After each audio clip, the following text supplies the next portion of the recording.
દુધિયાનગર યુવાનોએ રક્તદાન મહાદાન સાબિત કરી બતાવ્યું. મળતી માહિતી મુજબ વડોદરા ખાતે એક યુવા વિદ્યાર્થીને બ્લડની જરૂરિયાત ઊભી થતાં આ યુવાનોને જાણ થતાં તુરંત જ બરોડા બ્લડ બેંકમાં જઈ 10થી વધુ બોટલ ડોનેટ કર્યા, જેમાં અગત્યની જાણકારી શંકરલાલ સલાણિયા દ્વારા મળી.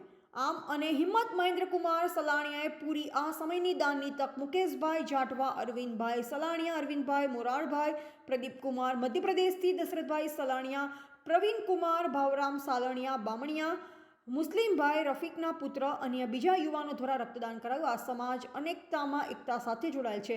ભૂકંપ, અતિવૃષ્ટિ, દુકાળ અને કોરોના વાયરસમાં પણ ઘણા ગામોમાં જઈ કીટ દવા પૂરી પાડી છે. આ સમાજ ધાર્મિક, સામાજિક, નૈતિક અને રાષ્ટ્રીયતામાં અગ્રેસર છે. સનાતન સંસ્કૃતિના તમામ કાર્યક્રમોનું સુઆયોજન બદલ પૂરું પાડે છે. કોઈ પણ સેવા કાર્યમાં આયોજનની રૂપરેખા જસવંતભાઈ જાટવાની મુખ્ય ભૂમિકા રહે છે. આવા રક્તદાન દરેક તાલુકામાં હોય તો ઘણા માનવના જીવ બચાવી શકાય. રિપોર્ટર હાર્દિક કુમાર, બોધિક ભારત, લીમખેડા.